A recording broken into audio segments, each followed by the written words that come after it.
ಯಾರೆಲ್ಲ ಗೌರ್ಮೆಂಟ್ ಎಕ್ಸಾಮ್ಗೆ prepare ಆಗ್ತಿದ್ದೀರಾ, government ಎಕ್ಸಾಮ್ನ ಬರೀಬೇಕು ಅಂತ ಅನ್ಕೊಂತಿದ್ದೀರಾ, ಅವ್ರಿಗೆಲ್ಲ ಒಂದು ಬಿಗ್ ಅಪ್ಡೇಟ್ ಅಂತಾನೆ ಹೇಳ್ಬೋದು. ಇಂಟೆಲಿಜೆನ್ಸ್ ಬ್ಯೂರೋ ಅವರು ಜಾಬ್ ನೋಟಿಫಿಕೇಶನ್ ರಿಲೀಸ್ ಮಾಡಿದ್ದಾರೆ. ಅಂದರೆ ಗುಪ್ತಚರ ಇಲಾಖೆ ಅವರು ಜಾಬ್ ನೋಟಿಫಿಕೇಶನ್ ರಿಲೀಸ್ ಮಾಡಿದ್ದಾರೆ. ಪೋಸ್ಟ್ ನೇಮ್ ಏನು, ಎಷ್ಟು ಫೀಸ್ ಕಟ್ಟಬೇಕು, ಹೇಗೆ ಅಪ್ಲೈ ಮಾಡೋದು, ಅದೆಲ್ಲ ನಾನು ನಿಮಗೆ ತಿಳಿಸ್ಕೊಡ್ತೀನಿ. ಅದಕ್ಕಿಂತ ಮುಂಚೆ ನೀವು ನಮ್ಮ ಚಾನಲ್ಗೆ ಸಬ್ಸ್ಕ್ರೈಬ್ ಆಗಿಲ್ಲ ಅಂದರೆ ಸಬ್ಸ್ಕ್ರೈಬ್ ಆಗಿ, ಹಾಗೆ ಬೆಲ್ ಐಕನ್ ಕೂಡ ಕ್ಲಿಕ್ ಮಾಡ್ಬೋದು. ಇವಾಗ ಅವ್ರದ್ದೇ ಆದಂತಹ ಒಂದು ಅಫಿಷಿಯಲ್ PDF ಓಪನ್ ಮಾಡಿ ಇಟ್ಕೊಂಡಿದ್ದೀನಿ ನಾನು. ಇಲ್ಲಿ ನೋಡ್ಬೋದು ನೀವು, ಇಂಟೆಲಿಜೆನ್ಸ್ ಬ್ಯೂರೋ ಅಂತ ಇದೆ. ನೆಕ್ಸ್ಟು ಯಾವ ಕ್ಯಾಟಗರಿಗೆ ಅಂದರೆ ಯಾವುದು ಪೋಸ್ಟ್ಗೆ ಅವರು ರಿಲೀಸ್ ಮಾಡಿದ್ದಾರೆ ಅಂತ ನೋಡೋದಾದರೆ, assistant central intelligence officer grade 4 ಎಕ್ಸಿಕ್ಯೂಟಿವ್ಗೆ ರಿಲೀಸ್ ಮಾಡಿದ್ದಾರೆ. ಇದು ಯಾವ ಕ್ಲಾಸಿಫಿಕೇಷನ್ ಅಂಡರಲ್ಲಿ ಬರುತ್ತೆ ಅಂತಂದರೆ ಗ್ರೂಪ್ C ಅಲ್ಲಿ ಬರುತ್ತೆ.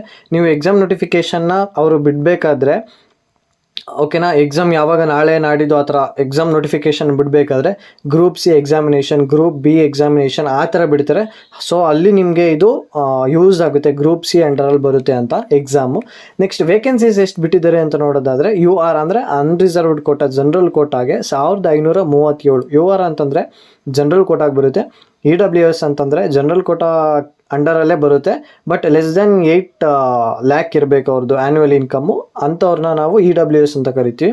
442 ವೇಕೆನ್ಸೀಸ್ನ ಬಿಟ್ಟಿದ್ದಾರೆ. OBCಗೆ ಬಂದರೆ 946 ವೇಕೆನ್ಸೀಸ್, SCಗೆ ಬಂದರೆ 566, STಗೆ ಬಂದರೆ 226. ಟೋಟಲ್ ಆಗಿ 3717 ವೇಕೆನ್ಸಿಗಳನ್ನ ರಿಲೀಸ್ ಮಾಡಿದ್ದಾರೆ. ನೆಕ್ಸ್ಟು ಎಜುಕೇಷನ್ ಕ್ವಾಲಿಫಿಕೇಷನ್ ನೋಡೋದಾದರೆ ಎನಿ ಗ್ರ್ಯಾಜುಯೇಷನ್, ಓಕೆನಾ, ಎನಿ ಗ್ರ್ಯಾಜುಯೇಷನ್ ಜೊತೆಗೆ ಕಂಪ್ಯೂಟರ್ ನಾಲೆಡ್ಜ್ ಸಹ ಇರಬೇಕು ಅಂತ ಮೆನ್ಷನ್ ಮಾಡಿದ್ದಾರೆ. ಏಜ್ ಲಿಮಿಟ್ ನೋಡೋದಾದರೆ 18 to 27 ಇಯರ್ಸ್ ಏಜ್ ಲಿಮಿಟ್ನ ಕೊಟ್ಟಿದ್ದಾರೆ. ನೆಕ್ಸ್ಟ್ ಅದ್ರ ಕೆಳಗಡೆ ಕೊಟ್ಟಿರೋ ಇನ್ಫಾರ್ಮೇಷನ್ ಕಂಪ್ಲೀಟ್ ಯಾವಾಗ ರಿಟೈರ್ಮೆಂಟ್ ಆಗುತ್ತೆ ಆ ಥರ ಎಲ್ಲ ಇನ್ಫಾರ್ಮೇಷನ್ನ ಕೊಟ್ಟಿದ್ದಾರೆ. ನಾನು PDF ಡಿಸ್ಕ್ರಿಪ್ಷನಲ್ಲಿ ಮೆನ್ಷನ್ ಮಾಡಿರ್ತೀನಿ, ನೀವು ಓದ್ಕೊಳ್ಬೋದು.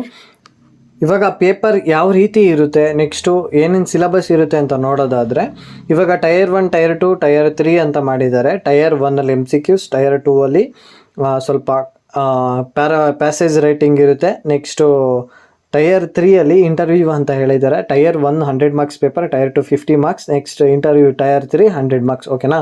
ಟೈರ್ 1ಅಲ್ಲಿ MCQs 20 ಕ್ವಶನ್ಸ್ ಇರುತ್ತೆ. ಯಾವ ಸಿಲೆಬಸ್ಸು ಅಂತ ನೋಡೋದಾದರೆ current affairs, general studies, numerical aptitude, next reasoning ಅಂದರೆ ಲಾಜಿಕಲ್ ಬೇಸ್ಡ್ ಆಗಿ ಕ್ವಶನ್ಸ್ ಇರುತ್ತೆ. ನೆಕ್ಸ್ಟ್ ಇಂಗ್ಲೀಷ್, ಓಕೆನಾ. ನೆಕ್ಸ್ಟ್ ನೆಗೆಟಿವ್ ಮಾರ್ಕಿಂಗ್ನ ಸಹ ಅಲ್ಲಿ ಮೆನ್ಷನ್ ಮಾಡಿದ್ದಾರೆ. 1/4 ಇರುತ್ತೆ ನೆಗೆಟಿವ್ ಮಾರ್ಕಿಂಗ್. ಟೈರ್ 3ಗೆ ಬಂತಂದರೆ 20 ಮಾರ್ಕ್ಸ್, ಓಕೆನಾ. ಟೈರ್ 3ಲಿ ಎಸ್ಸೆಗೆ 20 ಮಾರ್ಕ್ಸ್ ಇರುತ್ತೆ. Next 2 questions of 10 marks each current affairs ಬಗ್ಗೆ 2 ಕ್ವಶನ್ ಇರುತ್ತೆ. 2 ಕ್ವಶನ್ಗೂ 10 marks. Next economics, social political issues ಅದು 20 ಮಾರ್ಕ್ಸ್ಗೆ. ಓಕೆ, ನೆಕ್ಸ್ಟ್ ಟೈರ್ 3ಲಿ ಇಂಟರ್ವ್ಯೂ ಅಂತ ಹೇಳಿದ್ದಾರೆ, ಅದು 100 ಮಾರ್ಕ್ಸ್ಗೆ.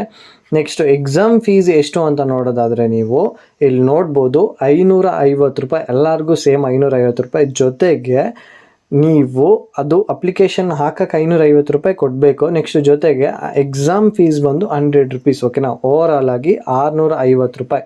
ನೆಕ್ಸ್ಟು ಪಾಸಿಂಗ್ ಮಾರ್ಕ್ಸ್ ಎಷ್ಟು ಅಂತ ನೋಡೋದಾದರೆ, ಇವಾಗ ನೀವಿಲ್ಲಿ ನೋಡ್ಬೋದು, UR ಅಂದರೆ ಜನರಲ್ಗೆ 35, 100ಗೆ 35 ತೆಗಿಲೇಬೇಕು. OBCಗೆ 34, SC STಗೆ 33, ನೆಕ್ಸ್ಟು EWSಗೆ 35. ಜನರಲ್ ಮತ್ತು URಗೆ ಎರಡೂ ಒಂದೇ 35 ಕೊಟ್ಟಿದ್ದಾರೆ. OBCಗೆ 34, ನೆಕ್ಸ್ಟ್ SC STಗೆ 33 ಅಂತ ಹೇಳಿದ್ದಾರೆ. ನೀವು ಎಲ್ಲಿ ಅಪ್ಲೈ ಮಾಡಬೇಕು ಅಂತ ಕೇಳೋದಾದರೆ, ಇವಾಗ ಅವ್ರದ್ದೇ ಆದಂತಹ ಅಫಿಷಿಯಲ್ ವೆಬ್ಸೈಟ್ ಇದೆ, ನೀವು ಇಲ್ಲಿ ನೋಡ್ಬೋದು, ಕೊಟ್ಟಿದ್ದಾರೆ www.ncs.government.in ಅಥವಾ www.mha.government.in. ಇಲ್ಲಿ ಹೋಗಿ ನೀವು ಅಪ್ಲೈ ಮಾಡಬೇಕು. ನಿಮಗೆ ಕಂಪ್ಲೀಟ್ ಇನ್ಫಾರ್ಮೇಷನ್ ಸಿಕ್ಕಿದೆ ಅಂತ ಅಂದ್ಕೊತೀನಿ. ಈ PDF ನಾನು ಡಿಸ್ಕ್ರಿಪ್ಷನಲ್ಲಿ ಹಾಕಿರ್ತೀನಿ. ಅಪ್ಲಿಕೇಶನ್ ರಿಲೀಸ್ ಡೇಟ್ ಬಂದು ಜುಲೈ 19, ಓಕೆನಾ. ಇವತ್ತು ಜುಲೈ 18, ನಾಳೆ July 19 application release date. July 19 ಅಪ್ಲಿಕೇಶನ್ನ ರಿಲೀಸ್ ಮಾಡ್ತಾರೆ, ನೀವು ಹೋಗಿ ಅಪ್ಲೈನ ಮಾಡ್ಬೋದು. ಇದೇ ಥರ ಇನ್ಫಾರ್ಮೇಷನ್ ಕಂಟೆಂಟ್ಗೆ, ನೆಕ್ಸ್ಟ್ ಎಕ್ಸಾಮ್ ಆಗಲಿ ಯಾವುದೇ ಅಪ್ಡೇಟ್ಗಾಗಲಿ ನಮ್ಮ ಚಾನಲ್ ಸಬ್ಸ್ಕ್ರೈಬ್ ಮಾಡ್ಕೊಳ್ಳಿ ಅಂತ ಹೇಳ್ತಾ ಇವತ್ತಿನ ಈ ವಿಡಿಯೋನಲ್ಲಿ ಎಂಡ್ ಮಾಡ್ತಾ ಇದ್ದೀನಿ.